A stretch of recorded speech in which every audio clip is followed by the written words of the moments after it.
Hi everybody, this is Daniel Buckspan's cat, and this is Daniel Buckspan, and I'm here to do the unboxing video for my new book, Iron Maiden at 50. As I said, I am Daniel Buckspan,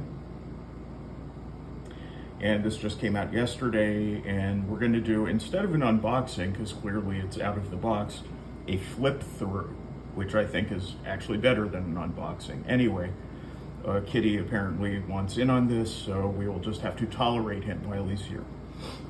La-di-da-di-da. So, Iron Maiden at 50. Here's Iron Maiden. They're 50. Table of contents. Everything is very lovely. There's all this wonderful memorabilia around here that really makes these books what they are. This is the great man himself, Steve Harris, who founded the band on Christmas Day, 1975, when he was working as a street sweeper. This is the first chapter, which details their beginnings. Oh, Christmas Day, 1975. Early versions of the band. Neil Kay from the Sound House, where these guys had their music played first and became famous. Although Steve Harris hates punk rock and will say so and will smack you if you mention punk rock around him. This is their original singer, Paul Di'Anno, and damn, he looks like Sid Vicious. But anyway, they're not a punk band. Dennis Stratton, original guitar player, replaced for listening to Steely Dan in his hotel room. Seriously. Here they are, the very early version of Eddie the Mascot. First album, their debut, slaps still to this day. Here they are around a lot of symbols. See, I never know what to do during these videos because, you're looking at it, so of course you know what these things are.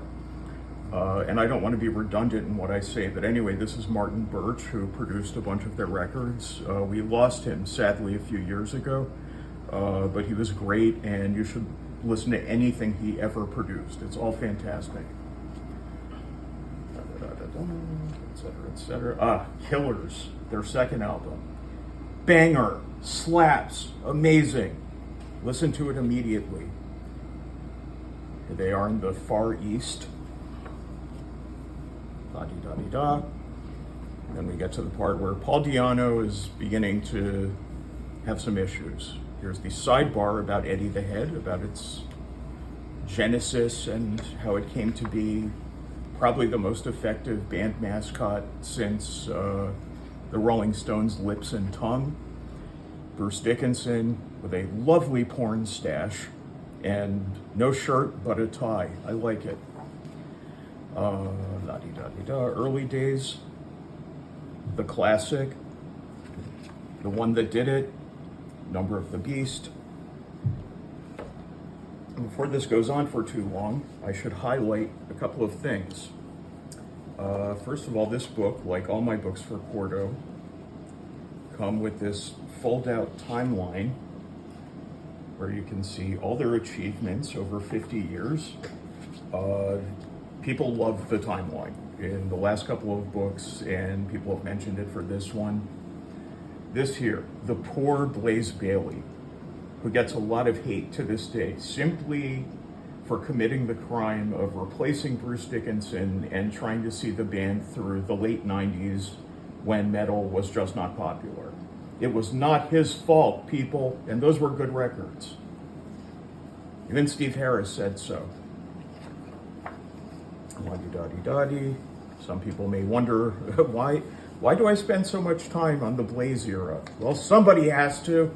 There he is again. Mad. Then he got kicked out of the band, which was very sad, and Bruce came back, and they became this six-man lineup with three guitars, sort of like Leonard Skinner or Molly Hatchet. Clive Burr, their original drummer, great guy, died of MS, unfortunately, some years ago. I mean, come on, look at this. This is just not compliant with Me Too regulations right here. la-di-da-di-da-di, etc., etc. Boy, I'm just not good at this at this promotion thing. But really, in my opinion, what sells these books is the job that Quarto does visually is always fantastic. I'm lucky to be part of it. Here I debunk the idea that Iron Maiden plays classical music or even classically influenced music. Some people say it's classical, it's not. And I even got a real PhD in music to help me debunk that. Oh, here's their beer, which I drank once. I'll just leave it at that and say I drank it once. Oh, and this is the album whose tour I took my son Roman to see when he was 10 years old. Grand old time.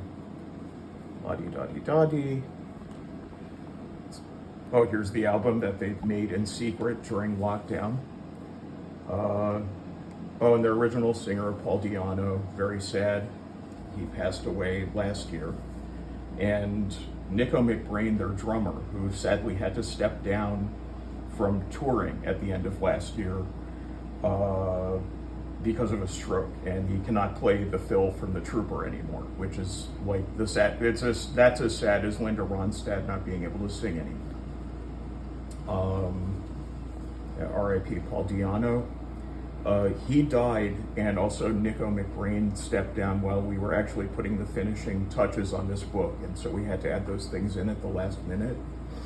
Here's Blaze Bayley again. This is the story of his heart attack, which he not only survived, but immediately got back on stage the second he was medically able to, and continued his tour. Much respect. Here's the discography, all that stuff. La-di-da-di-da-di. Yeah, and there you go. This is Iron Maiden at 50, which was my great privilege to write. I enjoyed the hell out of it. I had as much fun writing it as I had writing Ozzy at 75.